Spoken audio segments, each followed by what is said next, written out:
1er juin. Bonjour tout le monde. Regardez, j'ai mon petit thé chaud, mon petit pain au chocolat, mon petit croissant. C'est pas le luxe ça? Et voilà, place nette. Et donc là, aujourd'hui, je dois rejoindre le canal de Brest à Nantes. On va voir à quoi ça ressemble. Mais j'ai bien peur que ça ressemble à tous les canaux que j'ai suivis depuis le début. On va voir, ce sera la surprise.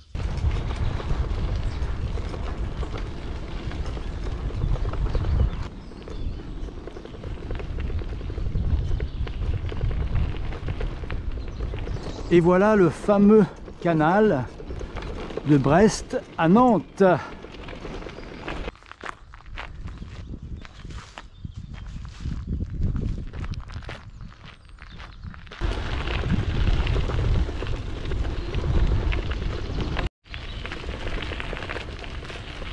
Oui, alors ça c'est une nouvelle marche. Je vois quelquefois des personnes qui marchent avec deux bâtons à toute vitesse. Mais c'est très bizarre parce que les bâtons ils font que les trimballer quoi, ils s'appuient pas dessus, pas comme en montagne. Donc je sais pas, est-ce que c'est fait pour bouger les bras ou pour le plaisir de trimballer des bâtons? Si quelqu'un peut m'expliquer, ça m'arrangerait. Il pourrait me le mettre dans les commentaires et m'expliquer le truc. Merci. Salut les amis! Premier bateau que je vois, premier bateau sur le canal Nantes-Brest.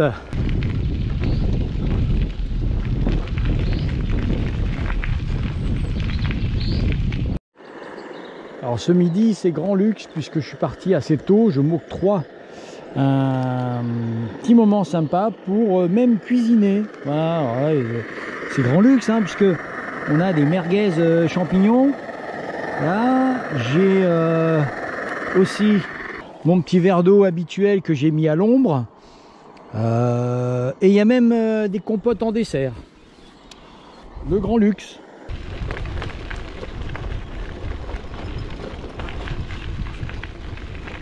Franchement, c'est une des plus belles pistes canal que j'ai faites jusqu'à présent.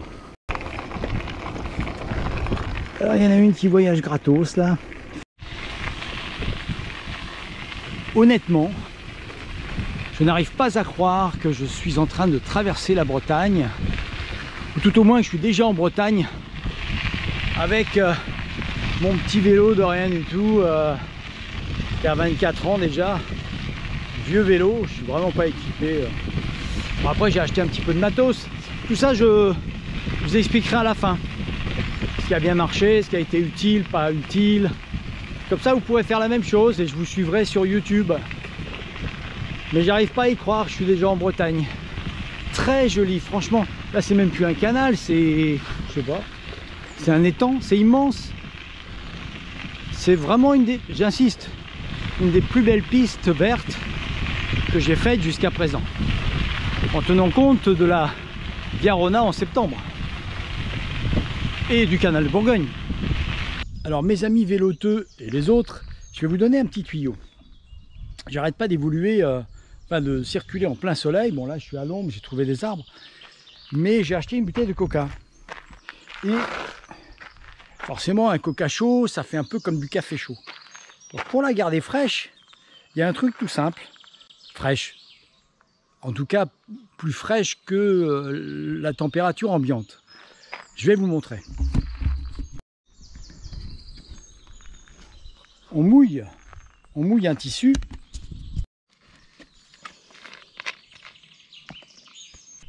On entoure la bouteille de ce tissu. Oui, ça c'est mes poubelles. À chaque fois, j'ai toujours des poubelles que j'oublie de mettre dans les poubelles. Donc je me les traîne sur des kilomètres. Bon. On l'entoure et on la met sous le tendeur. Ce qui fait que l'évaporation de l'eau va provoquer de la fraîcheur. Vous êtes tous sortis un jour d'un bain dans une piscine ou de la mer et il y avait du vent. Ça fait frais. C'est l'eau qui s'évapore et ça provoque de la fraîcheur. Donc là, je suis sûr que le coca sera toujours plus frais que la température ambiante. Merci qui?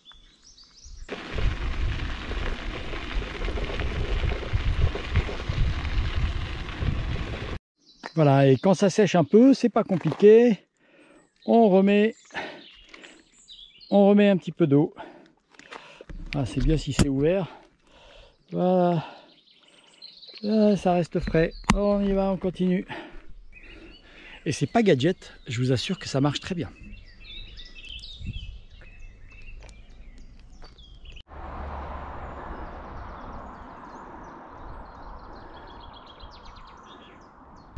Alors après avoir vu tout un panel de panorama du canal qui semblerait être un peu redondant, nous voilà dans Redon.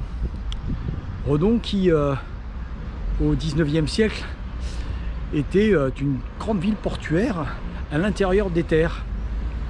Pourquoi? Parce que tout simplement Redon se situe sous le niveau de la mer et donc tous les canaux convergeaient ici et s'échangeaient ici. Donc la Compagnie des Indes venait même au 19e siècle, milieu du 19e siècle, quand le canal a été construit, venaient vendre leurs marchandises qui étaient distribuées d'ici, de Redon, dans toute la Bretagne. Donc c'est une ville très connue, commerçante, riche, Redon. Ok, très belle, très ancienne église de Redon, qui faisait partie d'une... C'était une abbatiale qui faisait partie d'un monastère qui datait du 9e siècle.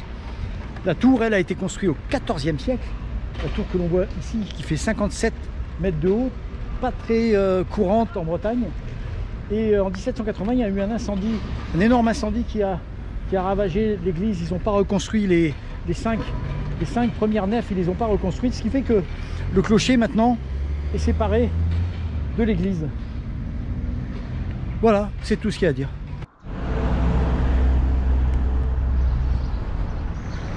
Voilà, j'arrive de là-bas.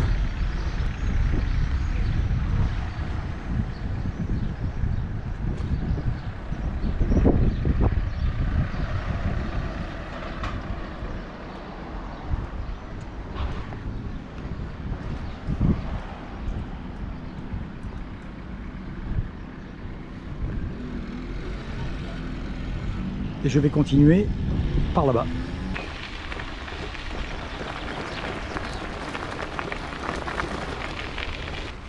Je passe Redon.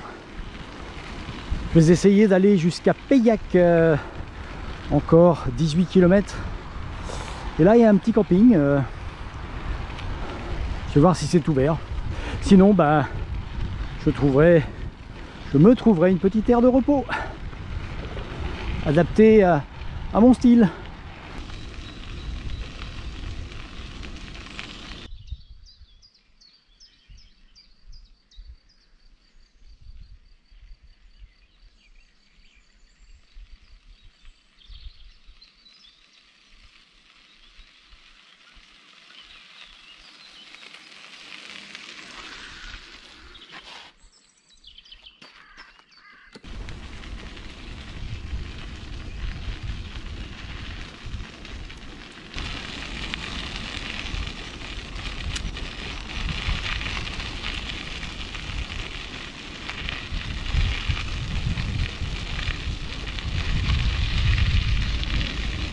Ce soir, je me fais un camping. Mes premières choses à regarder avant de mettre la tente, c'est où se situe le nord-est-est, parce que c'est là que se lève le soleil pour avoir les premiers rayons qui viendront faire évaporer la rosée de ma tente.